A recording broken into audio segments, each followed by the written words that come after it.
I agree with the fact that, well, I believe that you have to get into relationships to see how you can be of service to them. I don't necessarily think about first how somebody's going to be of service to me. I always think like, what am I bringing to him? What does he need? How can I be of service to him? How would I make him happy? And then I would think, and I think I said this yesterday, I think I find that men don't do that. And so that leads into the question of what um, Alex said about, do you guys ask the female what she likes? Is she her love language is basically, is she a gift giving person? Because yeah, if she's a gift, if she likes gifts, bub, then yeah, she's gonna always want the next phase of a Benz. If she's a if her love language is touch, she just may always want to cuddle with you. That just might be her love language. And if y'all not asking those questions and you're just doing and doing and doing, it's kind of like you're doing a lot and not getting anything out of it, because she's not getting what it is that what is making her happy.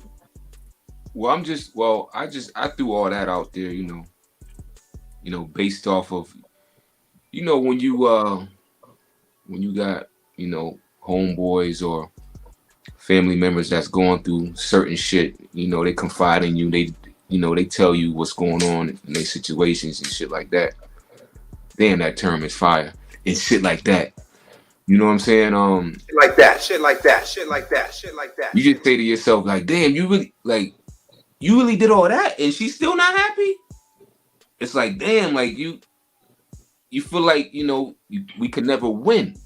But then that goes, like I said with Alex, did you ask her, do you know what it is that she likes? Because she might not necessarily like a car. You just gave it to her because you felt you wanted to give it to her to make her happy, but that's not what really makes her happy.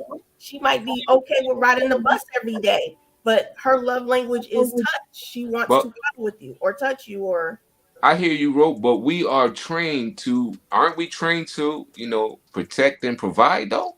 Yes. If you know your lady need a car, right, and you buy a car, but then she be on some shit like, man, I ain't want that shit, man, I wanted this.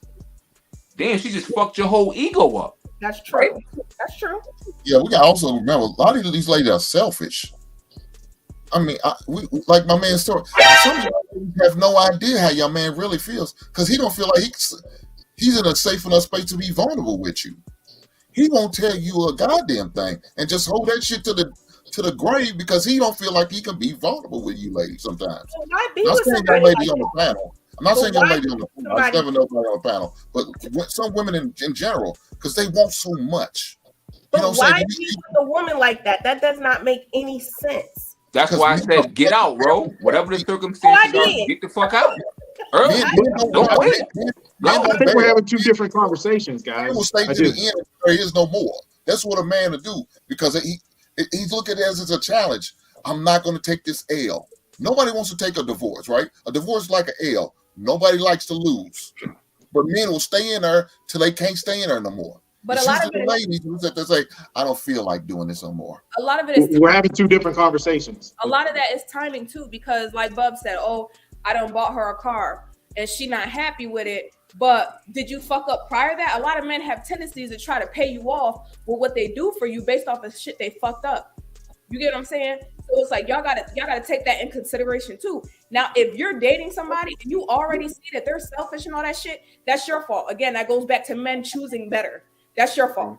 You get what I'm saying? Because those women, those materialistic women, they're always materialistic women. That shit don't change. That's always gonna be that. So that's your fault. Now, if you've already committed to somebody that's not materialistic, and then all of a sudden you start buying her these things and shit because you fucking up.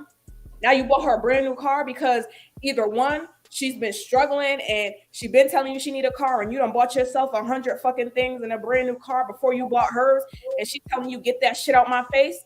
You can't be mad at that. A lot of that's so much timing. I think that's a lot different than the essence of making her happy. You trying to make up for some shit that you did. You know what I'm saying? That's what I'm saying. Niggas be thinking, I'm doing this and this and that to make her happy, and she's still not happy. When she just think about it. Men, a lot of men are more attentive than women are to men. Men will pay attention and watch and listen. Women like, okay, well, I'm happy. That's all that matters.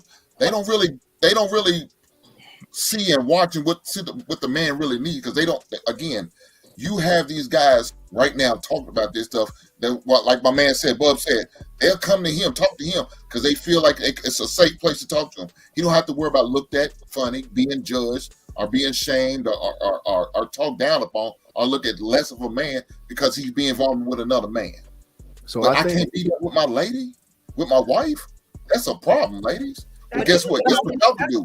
Y'all can go. I said, if you can't talk to her like that and be vulnerable with her, why do you stay? And that goes into the conversation we had last week about divorce and men.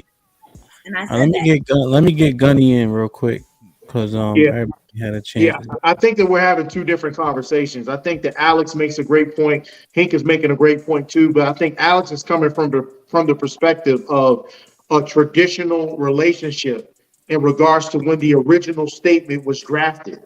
Happy wife, happy life. It focused on leadership from the man's perspective.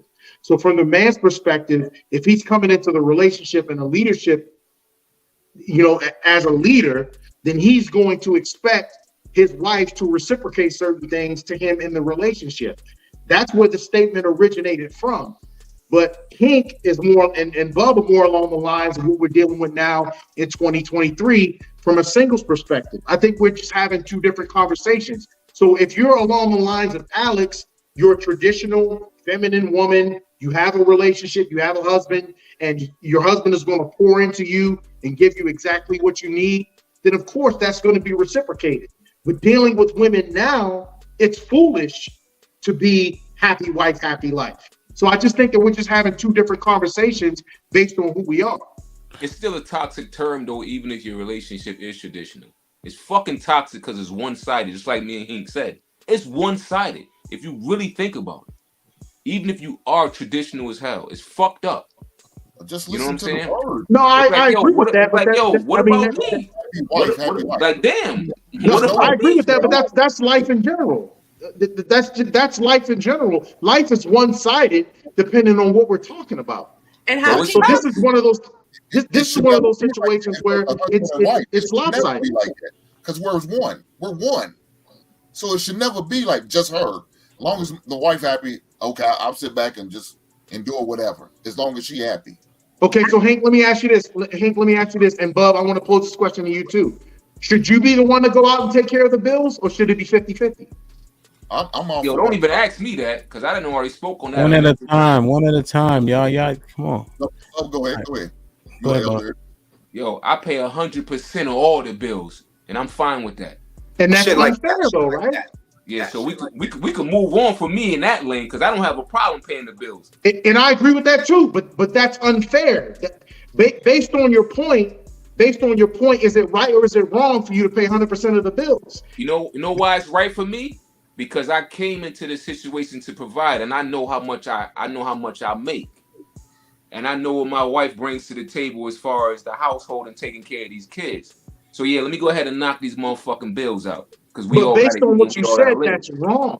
That's what I'm saying. Based on what you just said, that's wrong for you to pay 100% of the bills. It's not wrong, because that's what I signed up for as a man. Now to say that I'm doing all this just to make my wife happy, I'm not doing this to make my wife happy. I'm doing this because I know what I have to do for my family. You know what I'm saying? No, I understand what you're saying. If she respects I understand what you're saying, but if she's reciprocal to that, cool. Let's have, you know what I'm saying? Let's get this family together and let's, enjoy each other's time. No, so based on what you're saying, that's my point. When we say happy wife, happy life, that's what we sign up for. That's my point.